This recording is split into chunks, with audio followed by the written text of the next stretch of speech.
Hey guys, it's Anthony from the Rag Company, and today I'm going to be answering your frequently asked questions on the IK sprayer lineup.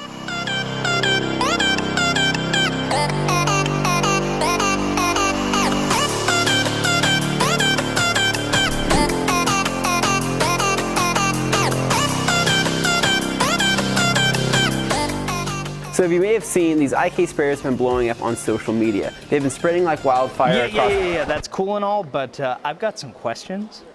Are we doing the questions? Yeah, right? yeah, we're doing questions, because I'm not just going to let you like shield to me, like, you know. No, I got real questions. Yeah, you in the front. Let's hear your question. I got a notepad right here. I got a list. Oh. So, what's the difference between the 1.5 sprayers and the 9? Which is the right one for me? Yeah, good question. So you have 3 different sprayers to choose from, and we can understand that can be a little bit confusing. And it really kind of comes down to the jobs you plan on using them for. If you're foaming an entire car, then hands down, the Foam 9 is the way to go. If you're foaming parts of a car or doing small areas on a car, such as wheels, engine bay cleaning, or even interior foaming, then that's when you'd go with the Foam 1.5. If you're taking foam completely out of the equation, then that's when you're going to go with the multi-sprayer, which is used for rinseless washes, water, it's suitable for acids, and it's great for just rinsing small jobs. Okay, that makes sense. Well, I got another one for you. So I just got my sprayer, but what chemicals do I put in the multi and the foam? So why don't you start with the multi? Okay, so the multi-sprayer, kind of like I said before, rinseless washes. This is what I prefer to use it for. I also like it for all-purpose cleaners if I don't want them to foam. If I'm simply just wanting to spray a product, this is what I like to use. And what's kind of cool is with the multi-sprayer, you have a couple of different settings. You can shoot a circular tip setting, I guess with more of a pinpoint setting, and then it also comes with a fan setting. So no matter what product you have in there, you're going to get good coverage. Okay, how about the foam?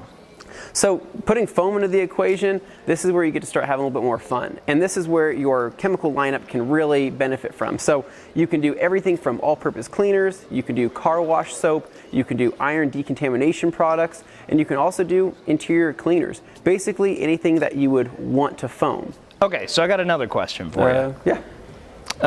I picked up a multi, and I just want to make it foam. All I have to do is change the tip, right? I mean, they're the same thing. They sure look like it. Good question. Although both of the heads on the sprayers look the same, they actually act completely different.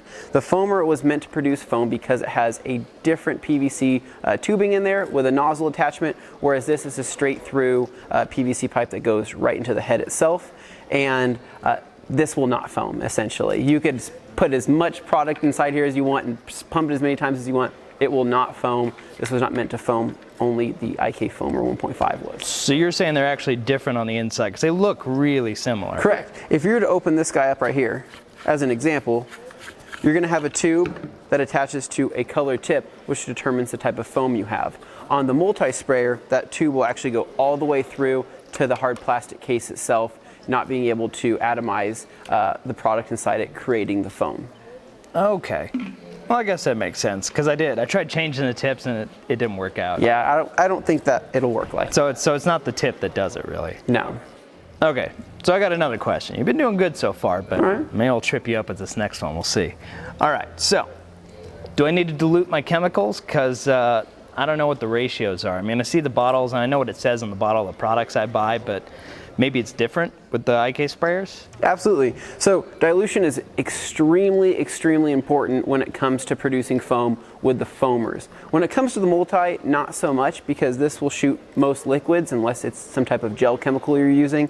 But in the foaming sprayers, you want to take whatever you're using and dilute it and add water to that mixture. So for example, if you are using some type of all-purpose cleaner, you'd probably want a minimum of 5-to-1 dilution, meaning 5 parts water and 1 part all-purpose cleaner to get it to foam beautifully. And it's when it comes to car wash soap, kind of similar, but with car wash soap being thicker, in both scenarios of the Foam 9 and the Foam 1.5, you want to go ahead and add your car wash soap, which is typically 1 ounce to 34 ounces of water.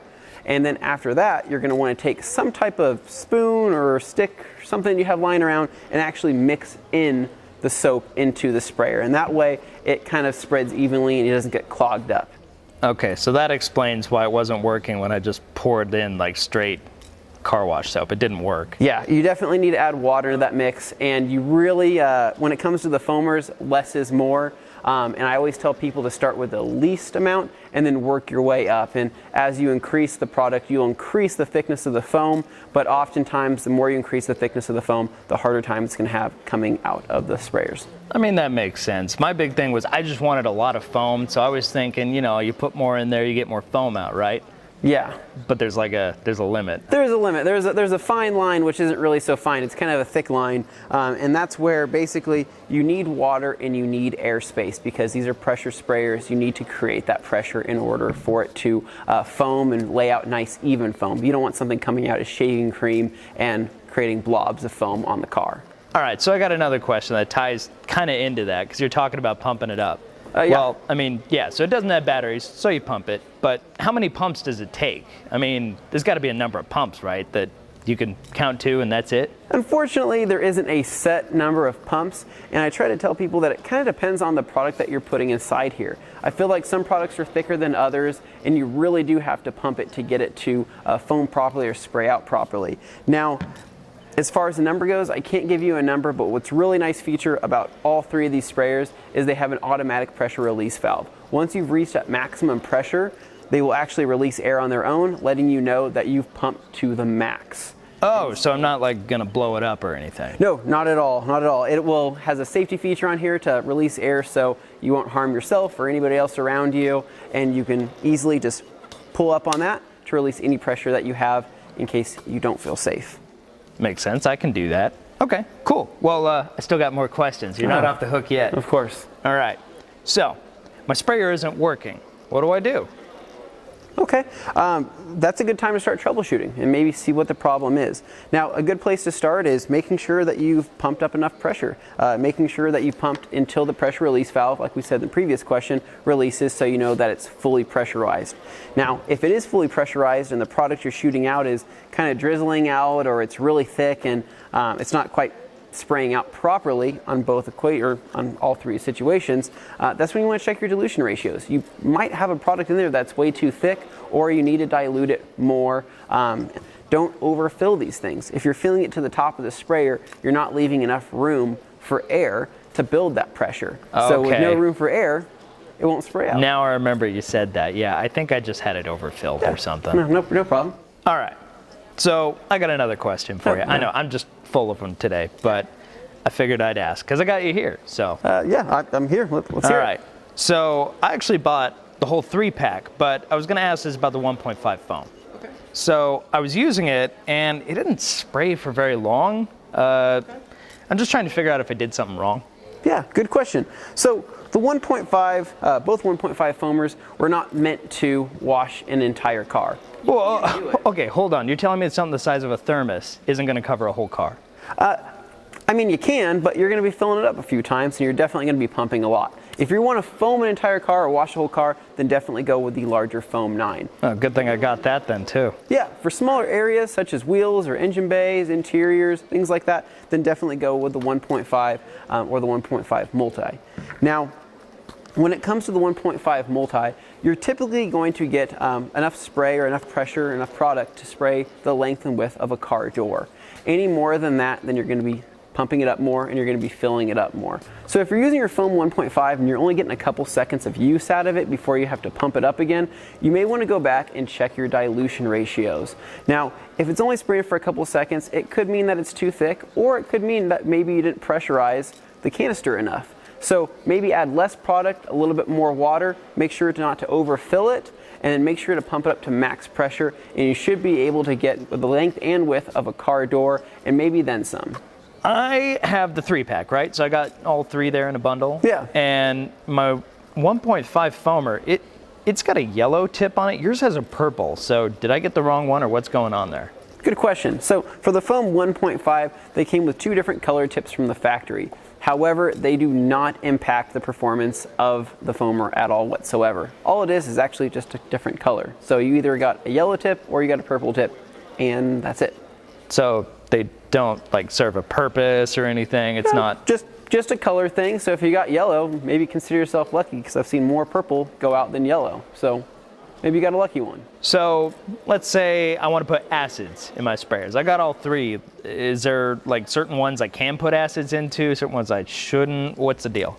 Good question. Of all three sprayers, the one that's suitable for acids out of the box is actually going to be the Multi 1.5. So whether you're using some type of wheel brightener or any other type of acid-based chemical for detailing, you're going to want to pick this one. All three sprayers have the same Viton seals, but because of the foaming function of the Foam 9 and the Foam 1.5, you'd want to stick primarily with the multi sprayer. Okay, here's another one for you. So I got the 3-pack, right? And my multi, I look at that as something I can rinse off with. So you think that's powerful enough to rinse off my whole car? Yeah, good question. So kind of going back to what we talked about before, this only holds 35 ounces of liquid, which definitely isn't enough to rinse off an entire car, especially if you foamed with the Foam 9. However, if you use the Foam 1.5 and you only foamed a small area like a wheel or an engine bay, you could definitely rinse it with the Multi 1.5. Preferably, I like to use this as a pre-spray for engine bay cleaning or wheel cleaning, but realistically, you're going to need to fill this a lot to spray an entire car down. So probably pull out the hose or perhaps a pressure washer. Okay, and well, let me think of it this way. Because I got all three, I mean, I got my Foam 9. I know it says Foam 9, but could I just like put water in that and spray my car with that? Yeah, good question. So you can put water in all three of these sprayers. However, when you introduce chemicals, the foam sprayers are going to want to foam whatever chemical that you put inside it. If you put just good old-fashioned water, it'll spray out water just as it needs to. And so with the Foam 9, you can actually fill this up to the fill line with water and probably rinse your car a little bit more efficiently than you would be able to with the Multi 1.5. So actually, I kind of get 2 for 1 with that then. I could actually like clean the whole car that way. It works great, but just remember, anytime you introduce a chemical into any one of the foamers, it will try to foam that. However, if it's just water, it'll spray out water just as intended. Okay, so we talked about the color tips on the outside, but I have a question about the color tips on the inside. Okay. Because I noticed they do have some different color ones, and since I got all three, I got a chance to look at them. Like my Foam 1.5, I noticed there's 3 colors on those, and then on the Foam 9, there were like some long hoses that had colors at the tips. Yeah. So I'm guessing those do different things. They're not just all the same. They do. Good question. So what do, right? Yeah. Do they not do anything like the tip, or is it? I noticed there's 3, so there's got to be a purpose. Yep, there's definitely a purpose. So if I open up the 1.5 here, I have a conveniently placed little baggie of tips. So inside here, you're going to notice a couple different colors. You're going to see dark green, you're going to see an orange tip, and then already installed on here, you're going to see a gray tip. So the green tip is going to be used to produce dry foam. So this is going to be really snow foam-like. It's going to be really fluffy, really powdery. Like a shaving cream? Kind of like a shaving cream, yep. So, but what this is great for is this is great for actually interiors, whether it's carpets or whether it's seats or things like that. Basically anywhere where you don't want to overly saturate something. And it still works great on exteriors, but not as good as the orange tip in my personal opinion. The orange tip produces wet foam. So this is going to be really clingy, long-dwelling foam that will really pull dirt off of whatever surface you put it onto.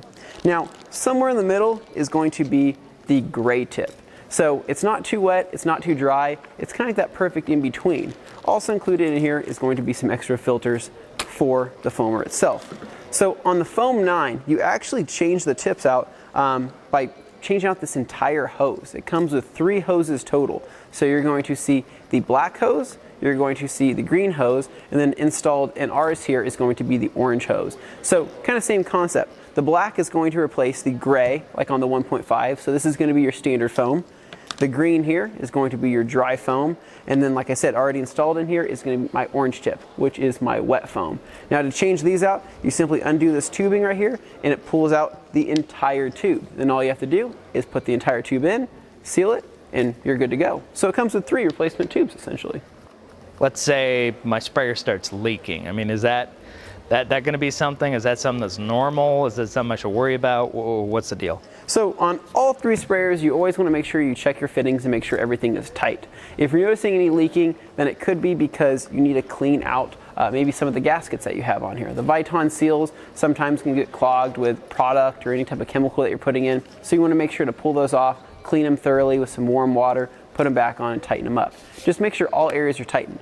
Okay, so we talked about the leaky handle thing. That's just a what if. I just wanted to know. Yeah. But I want to make sure, I maintain these things. So what can I do to make sure these last longer than, you know, like a $5 sprayer or something like that? So if you want to make sure to get the full life out of your IK sprayers, a couple things that I can give you tips on is you never want to leave product in here for an extended period of time. A couple days is okay, but if you're letting it sit for months or even years, you may want to rethink that. If you're using harsh chemicals, after you're done using them, you want to go ahead and rinse out the foams or the multi 1.5 with some type of warm water, run water through it to make sure that the tubing doesn't get clogged up or the filters don't go bad. Now, if you notice any type of liquid leaking out of the handles of the 1.5 specifically, that's pretty normal if you leave the sprayer pressurized for a long period of time. Something that a lot of people don't remember to do is to hit that pressure release valve and release the pressure. You don't want to store any one of these sprayers here with pressure inside. That's going to wear out the seals prematurely, and it's also going to wear out your hoses. So you want to make sure to release pressure when you're done using them. So that's a couple things to do. Other than that, they're a pump sprayer. Okay, that makes sense. All right, well, that pretty much answers what I was looking to ask. So is there any more questions from anybody? No? All right, so that wraps it up, folks. So hopefully that answered all of your frequently asked questions on the IK sprayer lineup. If you have any more questions, you can leave comments down below. Thank you again for watching. Remember to like this video and subscribe. And as always, stay tuned for more videos right here at The Rad Company.